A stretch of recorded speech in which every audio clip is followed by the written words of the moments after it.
Very welcome. We're very fortunate today to have Reverend Kimble Sorrells to be our speaker. Kimble's not a stranger to our community. She has spoken before. They have spoken before. Kimble is an ordained minister in the United Church of Christ and a graduate of the Kimble School of Theology. Their interests are in using spirituality and contemplative practices to equip us with the peace and resolve to be justice makers in the world. We need that. We need leaders who do that and help us down that path. They are also a registered yoga teacher, a certified cognitively based compassion training teacher, and community resilience model teacher. When do you have time to do all of Kim also has been on the Pride Committee and worked with trans and queer community. So they are very active in doing the kind of healing work that needs to be done throughout our community. So their title today is Seeking Restoration and Healing. So please help me welcome Kimble, Reverend Kimble.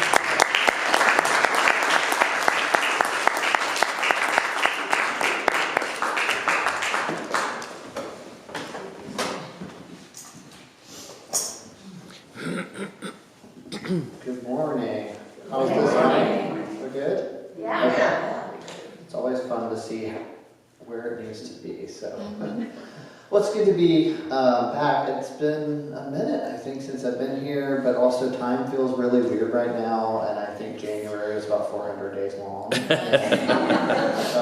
I was here last. I'm not sure. It is a strange time. It's a really strange time to be a pastor right now, and I so often I look around at what's happening, and I just sort of find myself at really a loss for words. There's a lot going on right now, and I want to be mindful of how I speak about that because I don't want to sort of further trauma to those who are experiencing suffering, and I also don't want to sort of project or predict what could happen or what will happen because I don't really know at this point. But what I'm observing, and I think I can say this safely, is that we are in a time of sort of extreme tension and distress as a nation. And as those tensions rise, we are unfortunately seeing people caught in the middle of that, either as sort of political pawns or collateral damage. It feels as though like these tensions that we see have just sort of been building in a pressure cooker for like 10 years, and here we are. So when I tossed out this sort of idea for the talk, it was sort of after a session with my own spiritual director where we were sort of exploring my own kind of questions of how will we ever recover from this. I don't want to be like the bearer of bad news, but I think this crowd probably knows this, but the issues that we're dealing with, right, this deep hatred, the division, the power struggles, the oppression of the vulnerable, all of that and more, it's not going to magically go away with a balance of power being restored in Congress or even a new administration. We will get there eventually with that. Things may shift or withdraw from the public eye, but there are some very deep wounds in this country and in our culture that have gotten us to this point.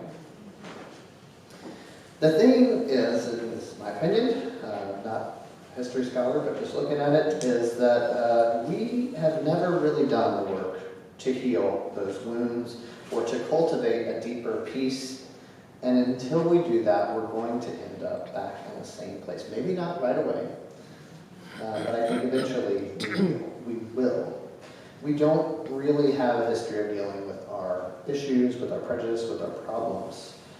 Let me give you just a little brief Cliff Notes example, right? The country, when it was founded, slavery was the law of the land, and this eventually led us to civil war. And you would have thought that we would have dealt with things but we didn't. The Reconstruction era did not address the harms done, did not seek reparations, or even really to deal with the sort of underlying racism that led people to see Black Americans as subhuman. It's worth noting that the Klan was founded in 1865, just 2 years after the Emancipation Proclamation, and in the same year that the 13th Amendment was passed, outlawing slavery. What followed the Civil War, and I'm kind of reminding y'all of what you know, following the Civil War was the rise of black codes and rise of Jim Crow, including segregation and all sorts of other methods to disenfranchise Black people. Years later, the Civil Rights Movement, thankfully, would lead to many significant legal victories, and yet still, we know that racism and hatred persists. We didn't deal with our problems then. We didn't do the healing work then. And this continues and has continued into modern day. Perhaps the Klan has become a little less visible, but they didn't disappear, they rebranded. Legal changes may have led to an increase in rights, but racism still affects everything from employment discrepancies to police brutality against Black and brown people. And all of this that I'm telling you is obviously like super Cliff Notes version, right? This is just to kind of show you a little thread of how we really just don't have a history of dealing with things. And this is speaking about the sort of underlying racism in our country. We haven't really dealt with that, or even just at best prejudice or implicit bias, but this is not the only systemic issue that we have not dealt with, right? We have not dealt with sexism or the patriarchy. I can't turn on the news without seeing the very real evidence, however redacted it may be, of abuse of women and children. We've not dealt with that issue. We have not dealt with anti-Semitism. We have not dealt with Islamophobia. We have not dealt with ableism. We have not dealt with heterosexism or homophobia. And the list can go on and on. Again, this is the Cliff Notes version, to say the least. We have a history of just not dealing with our mess. Yes. We have a history of not doing the deeper work to heal where harm has been caused, or to even learn to sort of resolve tension or do basic conflict resolution. Now, I want to honor that in some ways now is not necessarily the time to really do this dig deeper work, because right now we need to stop active harm that is happening, okay? We need to get to a certain level of stability to really kind of do some of that deeper restorative work. To kind of use a little bit of a medical analogy, because I've been watching a lot of The Pit lately on TV, but right now we almost have sort of a body politic that has sustained major wounds and is at risk of infection. Right now we are sort of in the ER. We're just sort of trying to stop the bleeding to get things stable enough to go into surgery, right? This sort of deeper healing work is a lot more kind of like surgery, right? Where you kind of get in there and clean things out and stitch things up and deal with the wounds and the infection and all of that. We will, though, need to do that work. We will need to sort of stitch and repair and to do this deeper work of reconciliation and peace building that is deep and honest and uncomfortable. It is a strange time to be a pastor, and I gotta say this talk is probably one of those times when I realized pretty quickly that I bit off a lot more than I could chew. As I prepared for this, I started to wonder, like, what would this look like? And I went down a rabbit hole, reading all about all the different truth and reconciliation commissions that have happened over time, right? We often think of what happened in South Africa, these kind of restorative processes that saw truth building, truth-telling and to bring reconciliation, to bring forgiveness, and then kind of sort of opposite end, things that were more leaning more towards accountability, things like the Nuremberg trials that really sought to focus more on accountability and were more punitive. And I realized that this is a lot more than we can cover in a brief church service. There are many different theories about how to recover under social and unrest and harm. And so we can look to history and see how these different communities or different countries or even different international communities have responded to harm and see these sort of ranges of responses. To what extent these various approaches are effective or reach their desired outcome has really been sort of the debate and discourse of many, many people who know much more about this than I do. And so I don't want to sort of suggest what will happen, or what could happen or what should happen, in part because it is very complicated, but also because it would sort of be foolish to say that we know exactly what we will need in the U.S. to deal with some sort of macro level societal healing, because we really still don't know what's going to unfold. I would really like a lot of things to stop unfolding at this point. But we don't know, so it's a little hard to say what that sort of macro societal reconciliation is going to look like. But one thing that is clear is that in all of these cases, there has been some effort to address the harm done, be it in bringing accountability or trying to seek forgiveness and reconciliation. We can't sweep it under the rug and pretend to go back to normal.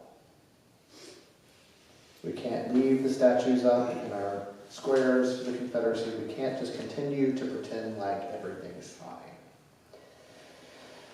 So I think it's premature to say what this will look like, kind of on that macro level as a society. What is that kind of reconciliation process going to look like? I hope we consult some experts this time. But I do think that there is a great deal that we can do individually, and that we really must do individually, and I think some of that can start now. We as a people need to do that deeper healing work. Not just if or when this sort of macro level kind of official reconciliation or justice efforts take place. And I believe that we need to do this individually and interpersonally because there is something that has to shift and heal in all of us. I don't think that, sort of a large-scale reconciliation, whether it's trials or a reconciliation process, that alone will be able to change hearts and minds. And we have to do that deeper work to change hearts and minds, to bring about healing. There are so many things that underlie our current reality.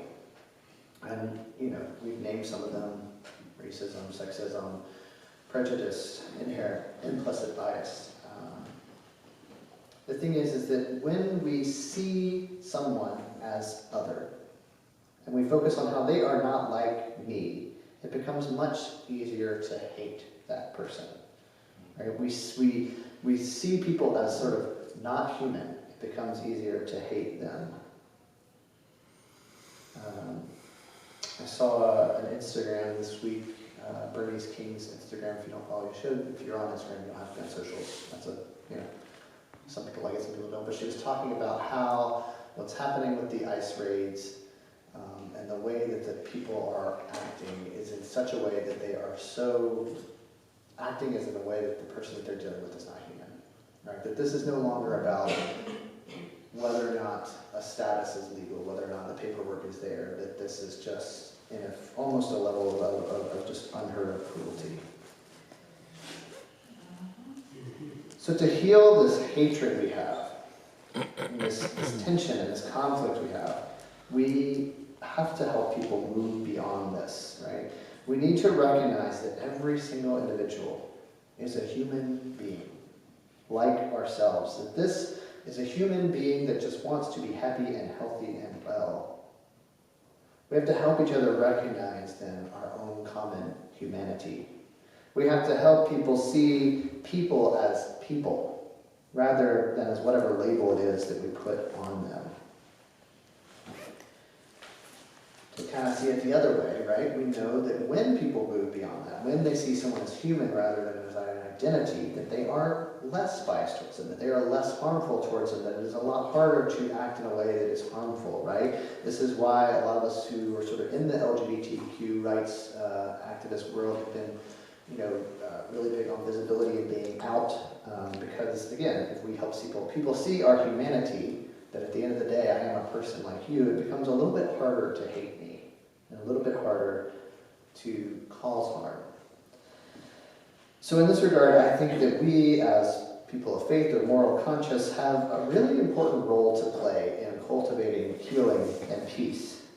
I believe that we can help amplify the voices of those who are marginalized, that we can help share stories, that we can push things forward to help people see people's humanity. We can call people to see people's humanity, insist that people see others' humanity. So again, once recently scrolling on social media, it's, something we kind of do these days.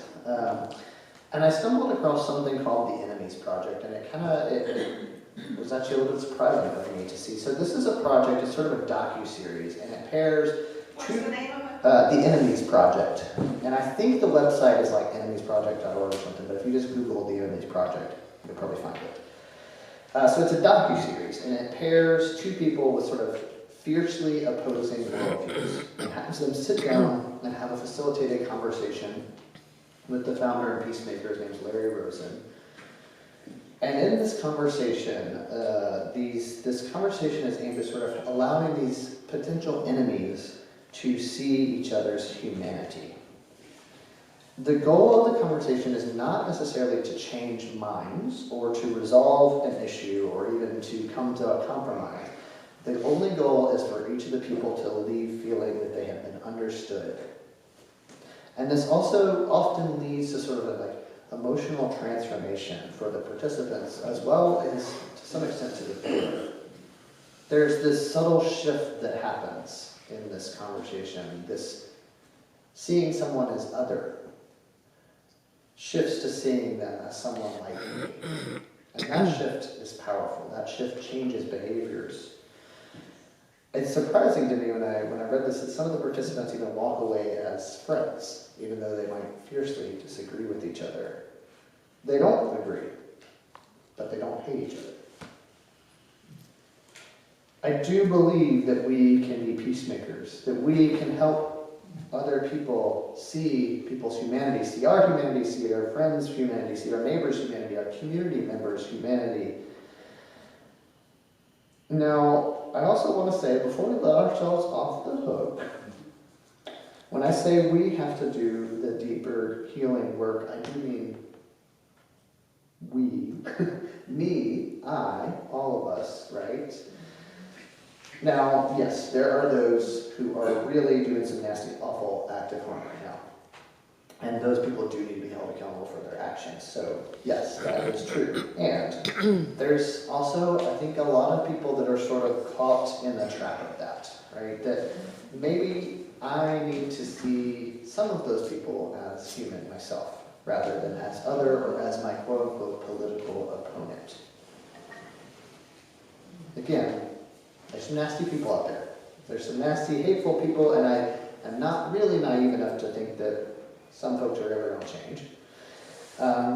Rather, I think there's a part of me that is finding that in seeing some of my political opponents as humans with needs, if I can recognize that maybe for some people, their views might be very different than mine, but they might come from a sort of a place of some sort of an unmet need, a hurt, or even a fear in their own life.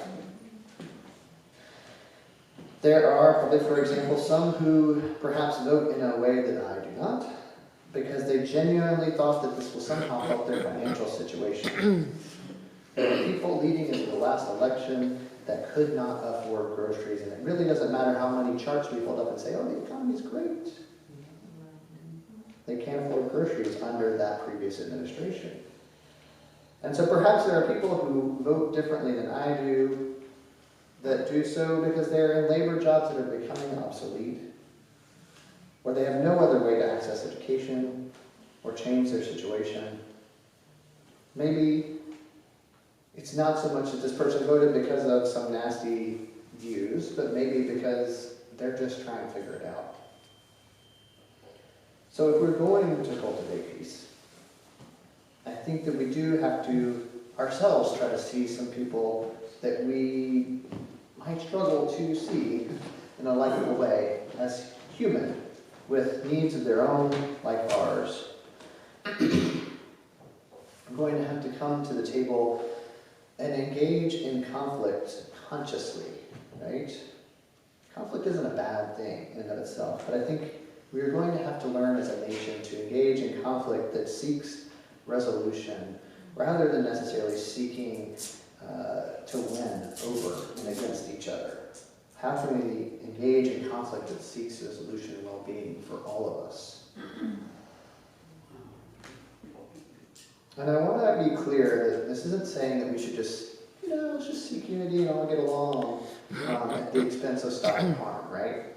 Or that we compromise on what is right. That's not what I'm saying at all. Those things are not mutually exclusive, but rather I think that we are needing to learn to engage with each other as human. We must learn to sort of seek that resolution place. And again, this is really, really hard and uncomfortable. But I do think in order to cultivate this sort of change in hearts and minds, we're going to have to start engaging each other in our own hearts and minds as people to people. I've mentioned his work before, I think a couple of years ago when I was here, but it feels important to, again, lift up the work of Daryl Davis, a black man whose activism was primarily done through seeking out and befriending members of the Klan. In his 1998 book, Clandestine Relationship, A Black Man's Odyssey with the Ku Klux Klan, he tells how he did this work. And starting with the Imperial Wizard in Maryland, he befriended them. He got to understand them and their fears, and allowed them to understand him and get to know him. He helped them reason through their prejudice. And over time, he is attributed to being either directly or indirectly responsible for disrobing over 200 Klansmen. Transformation of these people occurred because Davis was willing to engage them as human beings. And this is not, again, that's something that's hard stuff. And I want to honor that it's not necessarily something that everyone can or should do. And that there's also a place for those of us to engage people, in a way that utilizes our places of privilege as well, so that people don't necessarily have to always do that work on their own. But this change can happen, and I know, again, it's not always the case. And I also want to honor that as whatever ways we choose to engage in this work, that it is important to do so in a way that's safe for us, in a way that still seeks to uphold boundaries, to protect ourselves. Right? We are called to be peacemakers. We are not called to be doormats. Yeah. But I do believe, as people of faith and moral conscience, that we kind of have a gift, a disposition to engage in this work that helps to transform hearts and minds. In whatever steps or ways that we can do that. It might even be perhaps that might even be just even releasing a little bit of our own judgment, just releasing a little bit of our own frustration. That too is a step towards peace. It is a very, very strange time to be a pastor. It is a strange time to be a person of faith, or spirituality, or ethical consciousness. It is really hard to think about how we might ever sort of get past or recover from all of this. So in speaking to my spiritual director, this is kind of what prompted me to go here today was, I was bemoaning with him how we as a country never do this deeper work, right? We sweep things under the rug, we just want to get back to business, like don't shut down the businesses, we got work to do, let's just we don't really want to deal with it. And so I asked him, I said, it's like, I know this is the work we got to do, but do I even bother trying? Are we even going to do it? Why should I even bother? What if we won't ever do it? And his response to me was interesting. He said, you're too attached to the outcome. You're too attached to the outcome. And in talking to him, I realized that, yeah, at the end of the day, my spirituality calls me to simply show up and do the work because it's the right thing to do. I don't know what the future holds, right? But I do know the ways of peace. And I do think they are effective. And I do know that I must do what is good and peaceful no matter what the results or outcome may be. Someone earlier mentioned the monks. The monks are walking, and I think that they're walking without that attachment. They will soon reach DC. It's not that things are going to necessarily instantly change when they reach DC, right? But something is changing. People are showing up from all walks of life and are deeply moved by what's happening. And so they keep showing up, and they keep walking, and they're doing it without attachment to what could come of it. So I invite you to join me in whatever way, whatever place makes sense to you, whatever way you can. And I invite you to just simply continue to show up and to cultivate healing. We might not be kind of ready for that macro societal level work yet. I really hope we get there soon. We may need to, again, really focus on stopping the harm right now. I want to honor that is definitely true and very real. But I do think that we can also cultivate healing, even if in our own hearts, in our own relationships. And I do believe that eventually, as people of faith and moral consciousness, that we will be called to help our communities, to help our neighbors, to help even our nation choose to do this deeper, needed work of healing and reconciliation.